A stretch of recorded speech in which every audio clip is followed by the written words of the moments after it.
안녕하세요. 보미스쿨 컨설턴트 신인상입니다. 오늘은 여러분과 2027년 올해죠. 수시로 의대 가는 방법에 대해서 말씀드리겠습니다. 아직 어, 이 영상이 올라갈 시점이 그때까지는 아마 올해 입시 요강이 발표가 되지 않을 겁니다. 올해 입시 요강은 5월 31일 날 거의 일시에 대학들이 올릴 거예요. 조금 작년도 시행계획과 좀 바뀔 겁니다. 지역의사제가 들어오는 바람에 좀 바뀔 거라서 그 내용, 그래서 제가 이번에는 숫자라든지 전형에 몇 명을 어떻게 뽑는데 이런 얘기는 전혀 안 하고 순전히 전략과 관련된 얘기들만 말씀을 드리려고 합니다. 저는 20년 이상 의대를 주로 컨설팅을 해왔습니다. 그리고 의대 생기부 필독서 50 같은 이제 의대 입시책에서 베스트셀러로 꼽히는 책도 쓰기도 했죠.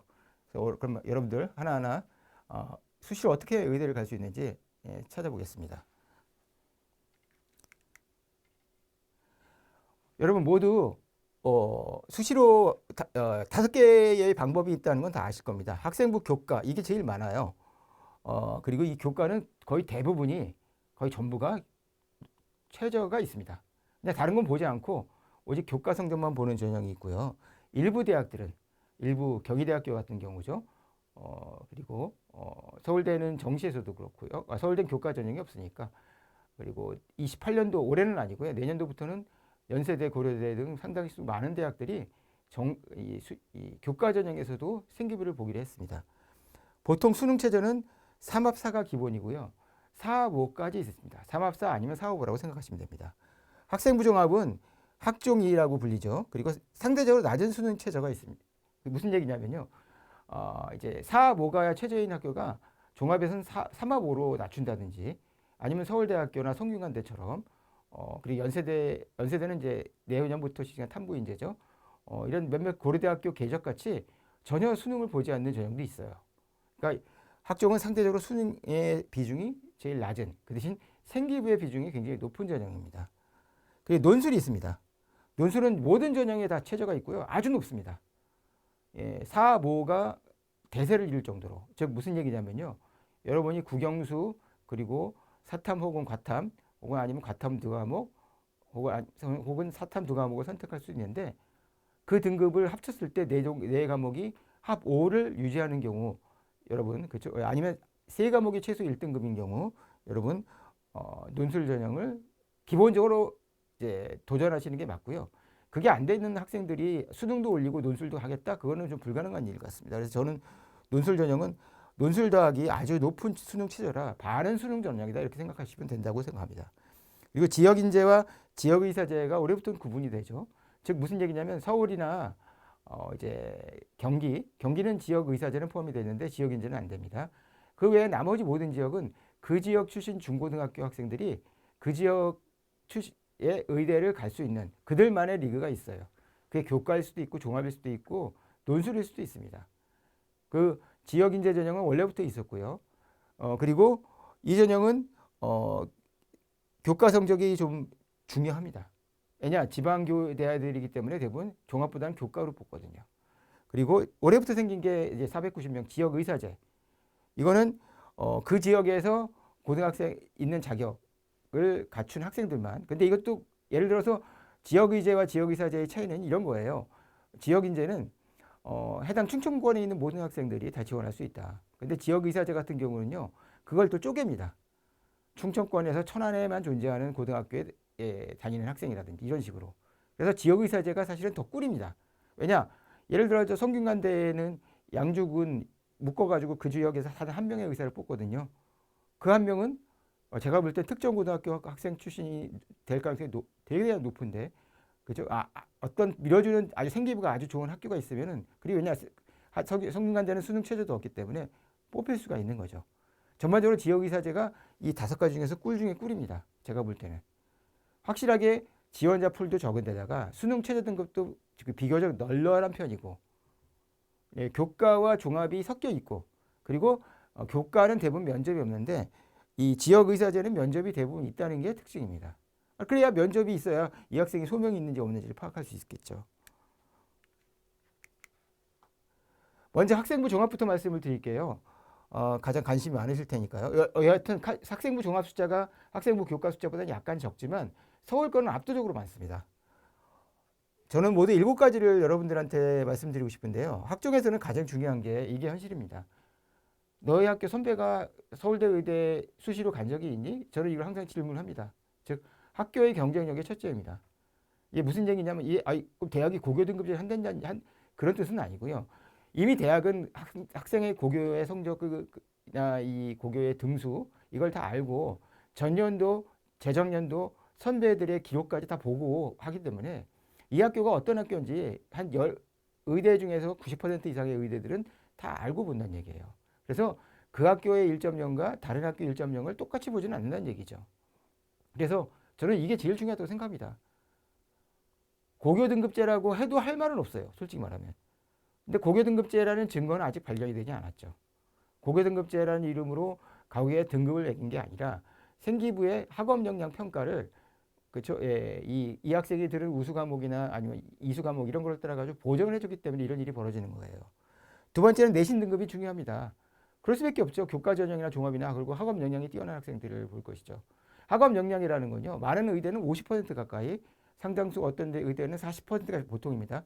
절반 정도를 차지하고 있어서 그게 내신 등급이랑 똑같진 않지만 거의 내신 등급과 거의 유사하다고 생각하시면 돼요.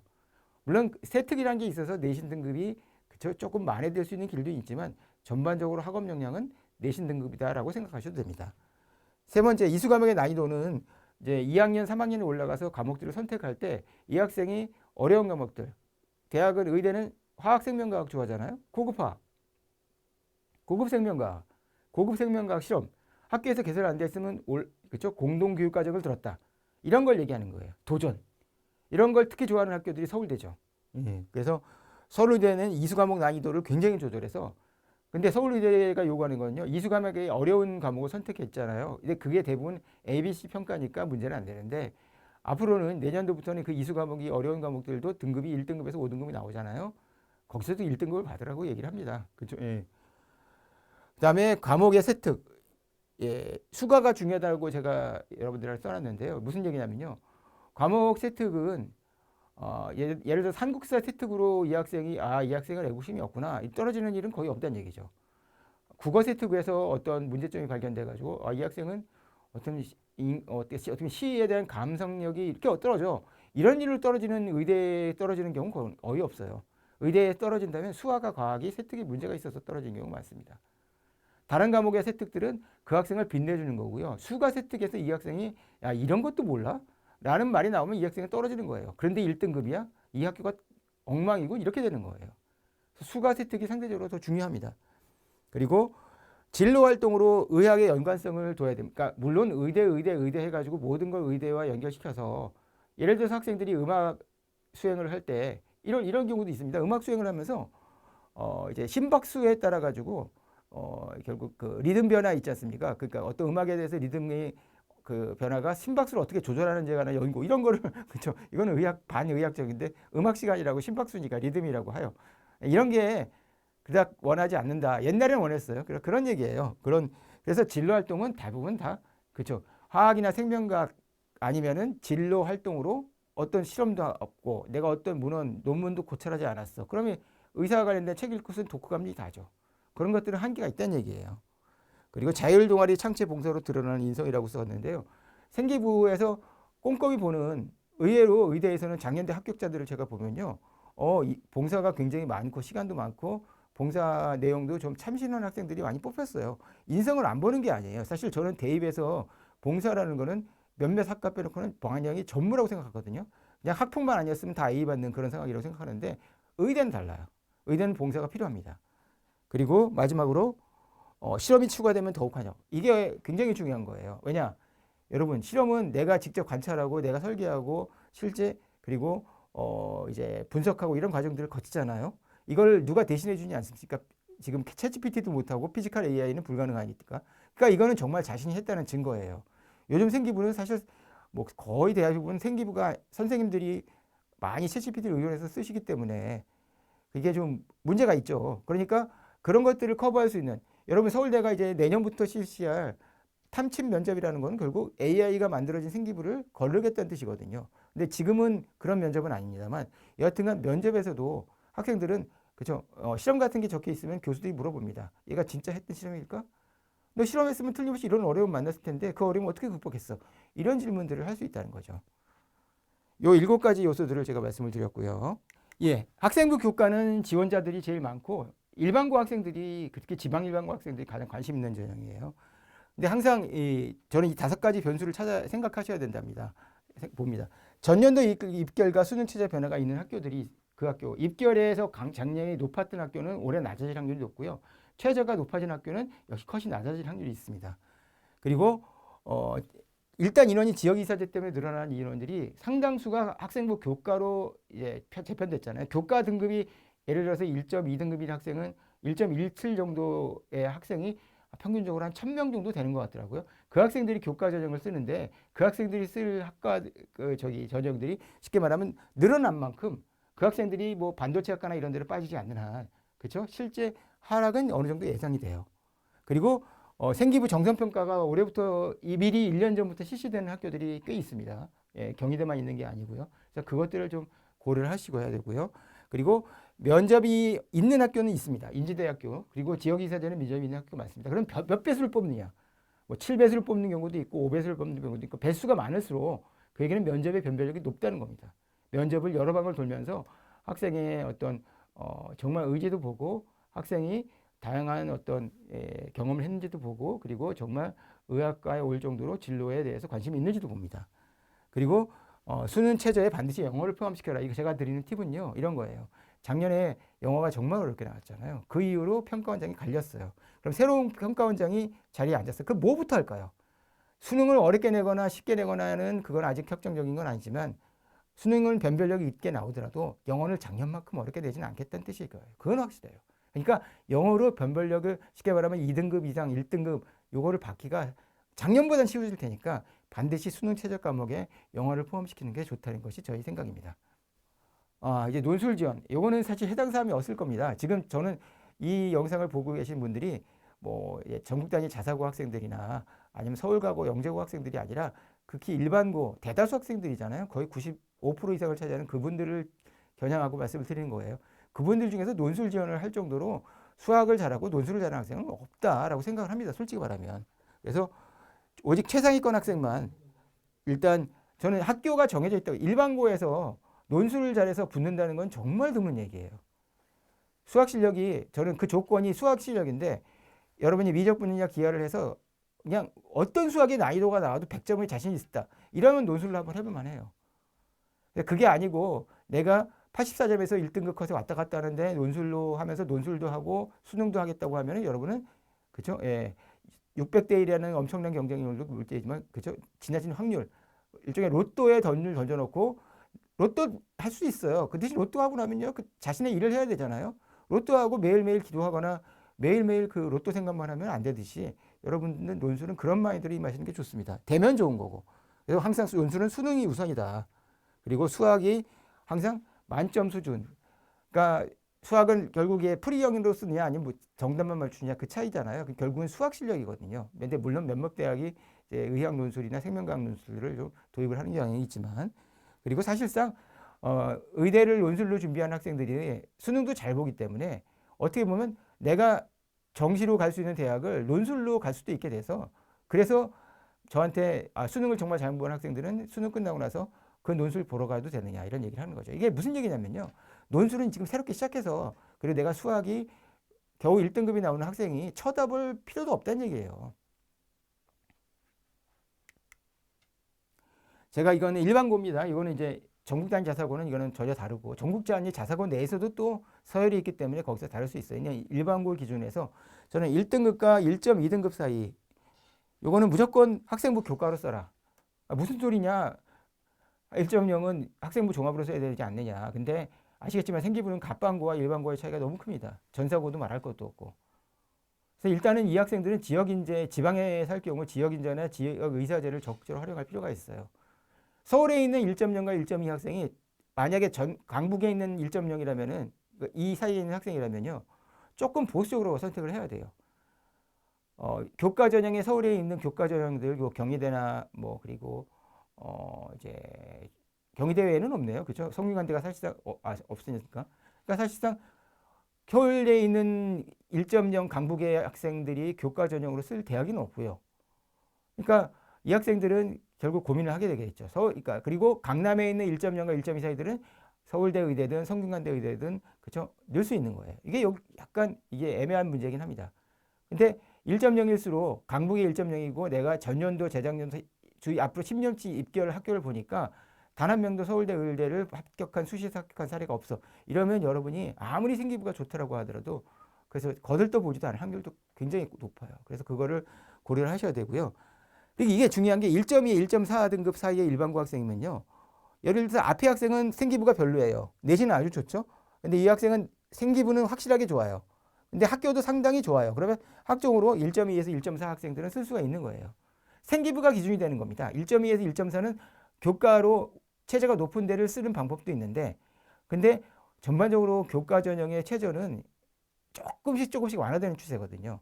상대적으로 컷이 내려가질 않아요. 재작년도에 그 어마어마하게 많이 많았던 증원. 올해도 약간 어떤 지역의사제 때문에 교과 전형이 좀 컷이 내려갈 가능성도 있지만 그렇게 많이 내려가진 않을 겁니다. 의대 인기는 절대 변하지 않고 있기 때문에요. 예, 그래서 저는 학종을 노릴 수 있는 가장 좋은 내신은 1.2에서 1.4인데 스펙이라고 불리는 학생부가 아주 좋다. 그 평가를요. 동시에 두 분한테 받으세요. 한 분은 문과 출신 컨설턴트한테, 한 분은 이과 출신 컨설턴트한테 받아서 문과적 관점에서 그 과목들 인문학적 소양 그리고 의사로서의 자질 소통 능력이 충분하다. 그리고 의과학자로서 자세를 갖췄다. 그리고 기본적인 의사로서의 인상적인 어떤 이 기본기가 갖춰져 있다. 이런 동시에 평가를 받으신 학생들은 1.2에서 1.4 사이시라면은 과감하게 학생부 종합을 쓰세요. 그 다음에 1.5 이상은요. 그냥 저는 1.5는 방법은 없습니다. 1.5에서 붙는 사례들이 있는데 그 1.5가 두 가지 사례가 있습니다. 수능도 되는 1.5가 있고요. 수능이 안 되는 1.5가 있습니다. 수능이 안 되는 1.5는요. 그 대신 생기부는 아주 좋다. 그러면 한번 써볼 만 하는 거예요. 그런 대학들 1.5가 넘는데 생기부가 좋으면 뽑아주는 대학들이 있거든요. 그들 대학을 다 일일이 제가 말씀드릴 수는 없지만 그런 대학은 학종에 올인하시는 게 맞죠. 근데 그 기준이 1점이에요. 뭐냐, 그 내가 정말 스펙들이 좋아요. 비교가 정말 좋은데 학교는 평범한 혹은 뭐 갑방고라고 하더라도 일반고예요. 그러면 앞에 2가 붙는 순간은 학종은 절대 지원을 못하지만 1.5 내외라면요. 다른 건 모르고 학종으로 그렇죠? 한번 수시를 쓰면서 수능 공부에 그렇죠? 최선을 다해서 학종에 필요한 최저 등급을 맞춘다. 앤드 그리고 정시까지 간다. 이런 마인드를. 다 무슨 얘기냐면 같은 학종을 쓰더라도 내신이 좋은 학생은 나는 수시에서 끝내기 위해서 수능에 그렇죠. 최저 등급을 위해 수능을 공부한다. 이런 마인드라면 이제 그러니까 이제 1.5등급이 때 학생들은요. 수시에도 기대를 걸지만 나는 정시 파이터로 갈 수도 있다고 생각하는 거죠. 그리고 2등급이 넘는 학생들은 그렇죠. 예, 정시에 올인하는 전략과 에는 없습니다. 논술로 2등급을 넘으면 이제 논술 100% 학교에서 논술로 붙기는 할 수도 있겠지만 그들 학생들이 대부분 영재고 학생들이 아니면요. 그냥 어렸을 때부터 수학 천재도 들어서 어떤 학생은 보니까 작년도인가요? 예, 그 무려 몇 년을 건너뛰어 가지고 검정고시로 가톨릭대 의대 논술로 성균관대 의대 논술로 붙었다가 그리고 다시 재수해서 서울대 의대를 갔잖아요. 정시에. 뭐 그런 정도의 뛰어난 학생들이 몰렸기 때문에 제가 이제 의대 컨설턴트로 논술에 대해서 쉽게 여러분들 시간 투자하실 생각을 하지 마십시오. 의대만큼은. 논술은 그렇죠. 공대나 자연계 학생들한테 도움이 되는 겁니다. 그러면 이제 마지막으로 팁을 딱 두 개 드릴게요. 3학년 1학기에 의대 생기부를 많은 학생들이 신경 쓰십시오. 그래서 저는 일단 여러분 1, 2학년 때 생기부를 봤는데 실험이 하나도 없다. 그러면은 실험을 바로 이제 의대 생기부의 증거거든요. 그래서 3학년 때 한번 어떤 실험이라도 뭐 여러분들 특히 기말고사 끝나고 좀 시간이 날 때든지 단기간에 할 수 있는 그런 아이디어나 이런 실험들을 활용을 해서 실험에 대한 흔적을 남기시는 게 좋습니다. 사실은 제일 좋은 건 3학년 1학기 시작할 때 그쵸 시간이 누가 봐도 장기간의 시간이 필요로 하는 그런 실험을 하는 게 낫죠. 그렇게 안 될 경우에는요. 그 다음에 어쩔 수 없이 3학년 1학기는 세특을 진로와 연결시키십시오. 그거는 대학에서도 3학년까지 와서도 진로가 그러니까 아예 노골적으로 3학년 때는 모든 수행평가를 다 세트가 연결시킬 필요는 없겠지만 3학년 때는 세트에 수행평가에 진로를 어느 정도 신경을 써라라고 분명히 선생님들이 얘기를 하시거든요. 그래서 과감하게 그 방법을 써서 아주 뭐 예를 들어서 뭐 시를 쓰는 경우에 있어서도 내가 시는 또 의사 출신 시인들도 굉장히 많지 않습니까? 뭐 이런 사람들의 작품을 활용한다든지 하는 식으로 챗GPT 활용법이란 건요. 챗GPT에게 질문을 물어보지 말고 내 생각이 어떤지를 물어봐라 이 얘기인데 챗GPT는 여러분들이 알고 그냥 뭐 해줘 해서 툭툭 던지는데 그러지 마세요. 내가 이런 생각을 갖고 있는데 이 생각이 어때? 그러면 내 생각이 맞는지 안 맞는지 혹은 분석을 해주고 그 관점은 지정을 해주는 거예요. 뭐 예를 들어 가지고 유명한 의학 관련된 책을 썼던 닥터 싱킹을 썼던 제롬 크루프킨의 관점을 빌려서 내 생각을 평가해줘 이런 식으로 구체적으로 질문을 해줘야 챗GPT를 쓰는 그쵸 여러분들의 그게 있습니다. 그 다음에 독서는 실제 의학책을 읽어라. 외국 논문 번역보다 외국 논문이 옛날에 많이 통했는데요. 지금은 외국 논문은 다 쉽게 말하면 챗GPT가 사실은 저도 영어를 좀 잘하긴 하지만 영어 논문들, 의학 논문들 보고 만약 처음부터 읽으라고 하면 며칠 걸릴 수도 있을 거예요. 근데 그냥 진짜 바로 노트북 같은 데 놓으면 그냥 핵심과 요약을 그냥 그리고 테이블 가장 중요한 테이블만 뽑아가지고 표까지 다 만들어주니까 예, 그래서 굉장히 장점이 있죠. 그런 걸 좀 활용을 하셔서 근데 외국 논문을 활용을 하면 무슨 문제가 생기냐면요. 외국에서 아직 임상이 확정되지 않은 최신 실험 결과를 알아냈다는 건 좋은데 이제는 그건 다 챗GPT가 해줄 수 있다는 정도로 의대 교수들도 다 알다는 거예요. 그러니까 차라리 그것보다는 의대 교수님들이 너 고등학교 3학년 동안 읽었으면 하는 책들 그들은 꼭 의학 관련 책만 읽기를 원하는 건 아닙니다. 그걸 한번 읽어보라는 얘기죠. 그리고 뻔한 이야기를 피하라. 남들 이해하는 뻔한 이야기. 그러니까 항상 저는 이 얘기는 다른 애들도 하지 않고 그러니까 정말 그래요. 같은 시기에 같은 어떤 대학을 지원하는 생기부는 거의 대동소이해요. 그나마 그러면 이런 제대로 쓴 조건 나타난 조건 하에 내용이 튀는 특별한 소재를 갖춘 학생이 생기부가 튀는 거예요. 그리고 봉사 멘토링 제가 말씀 의학 토론이나 그리고 멘토링 등 누군가를 도한 인성의 효과는 반드시 올해 그쵸 예, 필요하게 된다는 얘기. 한번 제가 이제 그러면 이제 의대 생기부랑 컴공 생기부의 차이를 한번 알려드립니다. 이렇게 했었는데요. 이런 것 같아요. 이제 컴퓨터공학교, 그러니까 컴공을 여러분 이런 질문을 봤어요. 컴공을 내가 처음부터 준비했는데 이제 2학년 때, 3학년 때 의대로 바꿨는데 서울의대 뽑아줄까요? 다 내신 1.0입니다. 직윤으로 넣으면 100% 붙습니다. 왜냐? 컴공으로 생기부를 쓰다 보면 자연스럽게 생기부의 퀄리티가 높아지는 거예요. 반대로 의대 생각하다 컴퓨터로 갑자기 3학년 때 전공을 바꿨다? 좀 그래도 불리하진 않을 것 같아요. 예, 의대와 컴공은 생각보다 가깝습니다. 그래서 일단 컴퓨터공학이라는 것은 이제 최적화입니다. 데이터와 컴퓨터에 관련된 것은 그 가장 어떤 마인드가 의학과는 살릴자 어떤 그 생의 키워드라면 컴퓨터의 키워드는 최적화입니다. 항상 최적화의 알고리즘을 내가 머릿속에 탑재해 놓고 있다고 생각을 하시면 돼요. 그리고 알고리즘의 효용성, 문제 해결 과정, 분석, 탐구, 모델링, 그리고 컴퓨팅 사고력 뭐 이런 그리고 항상 최적화를 고민하고 있다. 이런 게 생기부에 들어가면 의학공학과 설계자인데 이런 게 1학년 1학기 혹은 2학년 1학기까지 있다가 그리고 다시 의학과로 넘어왔다고 해도 이런 게 떨어질 수 있는 학교는 있어요. 가톨릭대 같은 데는 3년 내내 그리고 가천대 같은 2대학 정도뿐입니다. 나머지 고려대학, 서울대, 울산대 같은 대학들은요. 이런 생기부를 오히려 좋아합니다. 의대는 이제 복잡계라는 거죠. 인체는 복잡한 겁니다. 그렇죠? 예. 어떤 똑같은 예를 들어서 똑같은 담배를 피고 처칠이 담배는 폐암에 극도적으로 안 좋고 그 폐암 담배 중에서도 가장 안 좋은 시가를 뭐 입에 뭐 달고 살았잖아요. 그래도 폐 멸종하고 80세 넘게까지 살았지 않습니까? 전혀 담배 피지 않았던 여자가 그렇죠? 예.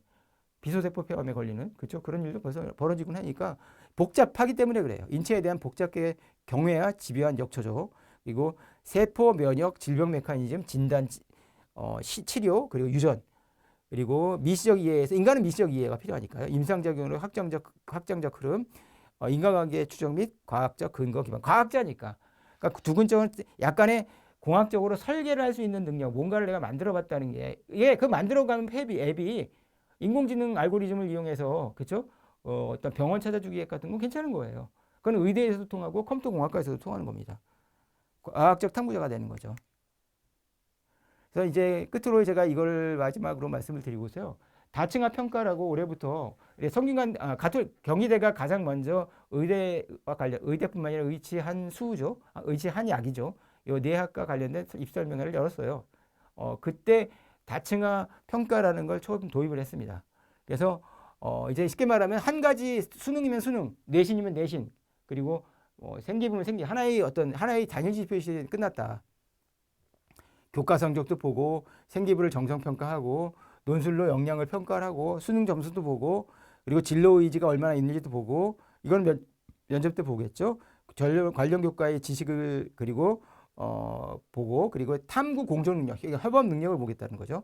그리고 중요한 세특을 어떻게 꾸미냐? 탐구력을 보여주는 세특으로 꾸미냐. 이렇게 종합적인 이런 모든 것들을 제가 볼 때는 앞으로 통합돼서 이 모든 게 단 하나의 과정, 한 학생을 뽑기 위해서 그러면 진짜 학생들은 어려워지는 거예요. 물론 이건 올해 입시에는 하장되는 거 아니에요. 그렇지만 장기적으로는 이런 입시가 변하는 것이고 여기서 그러니까 지금 이 대학들이 공통적으로 느끼는 건 무슨 얘기냐면 28년도 얘기를 하면서 단지표 시대는 끝났다는 얘기인데 여러분들이 그 얘기는 27년도가 그냥 수능 하나 잘해서 논술 더하기 수능 잘해서 그리고 학생부 잘 챙겨서 그 대신 수능을 신경 쓰지 않았어도 학생부 잘 친 그죠?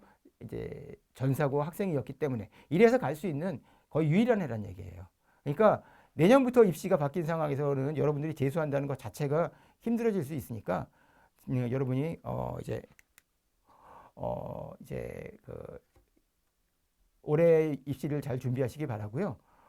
만약 좀 더 좋은 도움이 필요하시면 한번 저희한테 컨택을 해서 이제 다른 차원의 굉장히 저희는 이제 밀도 있는 그리고 경험 많은 컨설턴트들이 있으니까 그런 컨설팅을 한번 받아보시기 바랍니다. 감사합니다.